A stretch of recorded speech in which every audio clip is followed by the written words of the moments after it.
sila kami mapakata hojii sinin jira. Akkasuma keechummaa wayii qabannee dhufne sinin jira. Keechummaa qabannee dhufne illee wal sin barsiisna. Keechummaa addisii mana keenya dhufe. Kanaafuu keechummaa addisii mana keenya dhufe sun isinitti mul'achuu edaa wal sin barsiisna. Keechummaa kana wal baradhaa sinin jedha uummata ko. Uummata jaalatamoo. Ashama harka fuunee kabajamtoonni fi hordoftoonni maatii keenya taatan hundi keessanuyyuu nagaa jirtu nagaa jirraa galata waaqayyoo sinin jechuu jaalanna. Akkasumas akkuma obboleettiin keenya jettee manaafis keessummaa waan ta'e biyyaammoo keessummaa waliin akkas sinin jechuu jaalanna. Har'a ishii biratti argamaa obboleettii keenya biratti. Kaza dhufnaan dammoo ani akkamittiin dhufe garuu viidiyoo waliin hojjennaa naan jette sababa saniif immoo nus immoo waasin bohaarsuu akkas hojjechuu barbaanne isiniin jechuu jaalannaa. Isin nagaa jirtu miti nagaa keenya irraa galata waaqayyoo isiniin jechuu jaalannaa. Akkasumas immoo obboleettiin keenya waan isinitti haasa'uu barbaaddee mee dhaggeeffadhaa haasa'e kan tiraasa barbaadu akkasuma keechummaa keenya erga barattaniin booda keechummaa keenya kana bira dhaqeen dheengadda jechuudha. Keechummaa keenya kana mana ishii isiniif viidiyoo mana ishii sana isiniif waraaba jedhee tanaan natti toluu didee dhiisee dhufe isiniin jira. Kanaaf immoo mudannoo wayii qabaanii mudannoo na mudates akkasuma ishii bira dhaqee tanaan ishii biraa yoo dhufu inni abbaan manaa kiyya dhufee jira eechalattee dhufte naan jedhe. Eechalattee dhufte naan jedhe isiniin jira. Eechalattee dhufte naan ishii biraan dhaqeen jedheeni garuu inni misaadhaaf dhufeeyyuu ani oon ishii biraa galuuyyuu sa'a 9 ta'e isiniin jira. Sa'a 9 haga sa'a 9 kana maddee ishee bira teechaa jennaan ani ishii biraan oolee dhufee jedheeni akka kanaadhaan mudannoo daa'ima baattee akkamitti saafaa kanaan walii gadi deemtanaan jedhee ture jechuudha. Akka kana soosinaayii daa'ima baattee walii gadi deemtanaan jedhee tureeyyuu inni garuuyyuu ati kottuu amma akkan si bira turee itti naa himiin jedheeni ture soosinaadha. Soosinaan ta'etillee na diddee isiniin jira. Kanaafuyyuu maaliif akka na diddee isinirratti haa himtu isiniin jira akka kanaadha.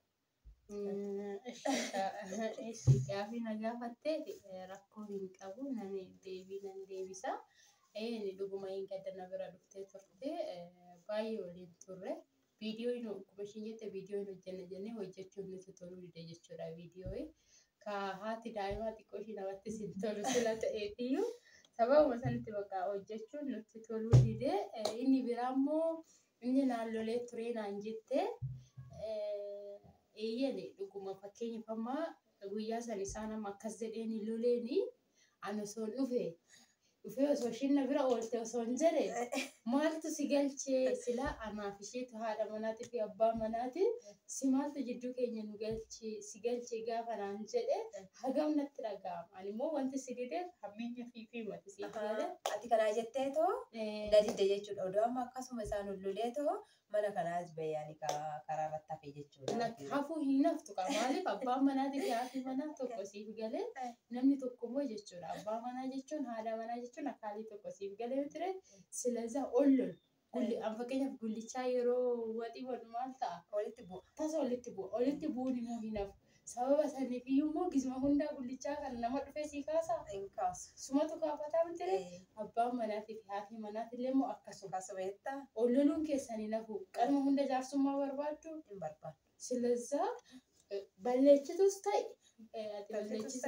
tolchitus ta'e dhiifama gaafachuu qabda jechuudha. Maaliif? Inni sa'aatii sanitti yookiin kan amma namni hojii oolee beektaa misaalii kara galgalaa fa dubartii yeroo balbala cuftee bakka abbaan manaa hin jaalatu. Hin aare jechuudha. Baay'eetti dhaga'ama. Lamin dadhabee dhufaa, beelee dhufaa yookiin hiriyyaa isaa filee dhufaa yeroo dhufu san balballi yoo cufaa ta'e irrifatamee dhaga'ama. Maaliif fakkeenya kanamma faazarii kiyya yoo fudhadhe duraan jechuudha. Yeroo balballi cufaa ta'e faazariin bisee kushiinaa ta'e jechuun mana gadi hin cufti. Qalaliin haru balballi cufaa yoo ta'e. Maaliif mana illee jiraadha jiraachuun illee baadhaa balbala hin cufinaan hin jedhu. Lamin dhiirri moo itti dhaga'ama. Akka nuyi sanitti yaadu. Nu amma isaan dheerachanii yoo yaadan nu dammoo gabaabsinee yaadna siif galee sababa saniifan malee ani dhufee aayiban ishiin na bira oolte jechuun wallaal ግን maaltu si galte yoo jedhe san tasa yookiin akkana jetta yoo jette ati indoo kirbiitii gaafa qabsiiste manta itti abaasa malee hin qannasu akkas ta'a jedhee sana malee ani waan biraa akkas ta'a jettee taafte. Garuu yoo adama waan ati jettu laaluufan malee inni dhuguma dhufee na dhabuun dhugaadha. Ana garuu inni naan hin lolle ani waan ati jettu. Ana garuu inni natti dubbanni ishee bira deeme jennaani bakka rakkoon qabu jedheeti itti dhiisee dhugaadha garuu mana dhufee na dhabuuni. Namoonni tokko dhuguma yoo dubartoonni manaa ba'anii warroonni lolaniin hin jiru. Kanaafan isiniin kaasee isiniin jedha. Namni tokko amma fakkeenyaaf dubartoonni tokko hiriyoota isaanii bira dhaquun hin jiraamtere hiriyoota isaanii san bira dhaqanii turuun hin jiraamtere yoo turan immoo abbaa warraa sun echaa dhufte jedhee qabaa dhufan jedhuun illee hin jira. Ani fakkeenya kana dubbachuuf asinii kaase malee nuti wallollee sin beennu walis hin lollu siniin jedha kanaadha siniin jedha. Firaan keenya irratti hojjechuu ani ka gara laafuu makiina haasaa oole ilaalaa bicha akkanaadha siniin jedhamuu danda'u amma fakkeenyaaf kan namni tokko mee waan qabu fasiin jechuufani inni immoo sinaa qabee toosiin jechaa jira malee amma akka fakkeenyatti namni tokko abbaa warraa tokko kan manaa bahuu ishii jibbu hin jiru. Ara hin jira waaqa. Kanaaf immoo abbaan manaa tokko immoo bakka feete iyyuu dhooltee yoo galte kan ittiin dubbanne siin jira.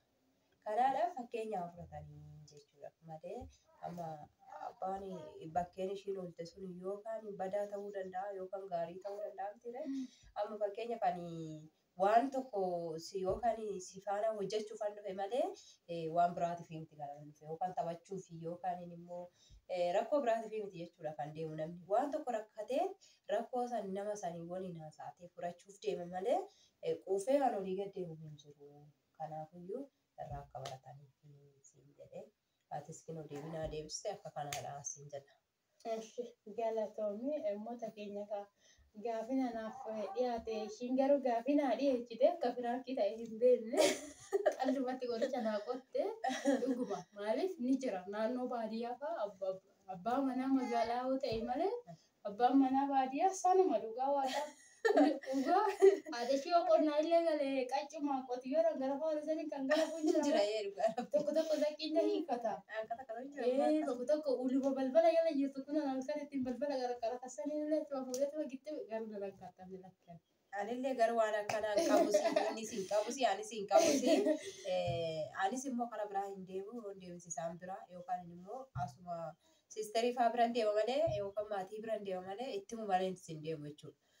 Adeemga dammoo akka tasaatti illee nimne garuu waan akumaa kiyyaa kan deeme waan deemu inni dhufee na dhufees na dhabennaan eecha deemtannaan ishii bira nageenye bakka homaa tokko irratti hin dubbanne jechuudha. Kanaaf immoo isa deemtee hojjettaniiree jennaan anis hin hojjanne jedheen. Maaliif hin hojjanne jedhee nan gaafanne jechuudha. Nama tokkooti maaliif hin hojjanne maaliif akkas hin taane reega deemtee namti hin jenne.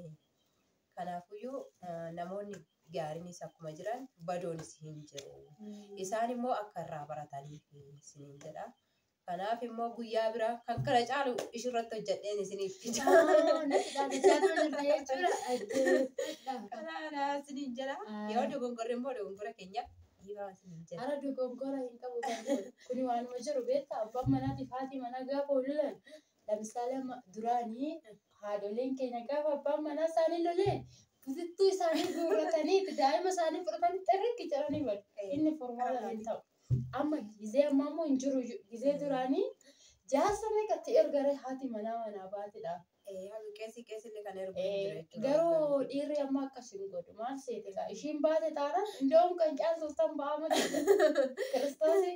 Garuu immoo waliigaltee hin qabu siin jira namni tokko bakkee akkamii akka dhattu deebisiitii immoo beeku siin jira jechuudha. Maaliif akka walii gad deemtuuf maaliif akka walii gad hin deemnes kan beeku waan jiruufiyyuu amma akka durii san lolli hafee bakka too jiraate hin beeku malee siin jechuufi kanaadha hin jira. Yoo qabaatte immoo itti xumurii. Akkasii isiniin jenna uummata keenya kun qoricha naa qotte warri immoo abbaa manaa qabdanii gaafa tasa abbaa manaa keessanii walitti muufattanii baatanii dheechuu ollaan dhufee nu araarsoo osoo hin ta'in abbaa manaa keessan Hoololes balleessaa keessanuyyuu haa ta'uu baatu. Dhiifama gaafadhaatu abbuma manaa keessan wajjin mana taasiniin jenna. Turtii gaarii isiniif haa ta'u. Nagaan nu tura. Ciao, sinin jenna guddaa galatoomaa sinin jenna.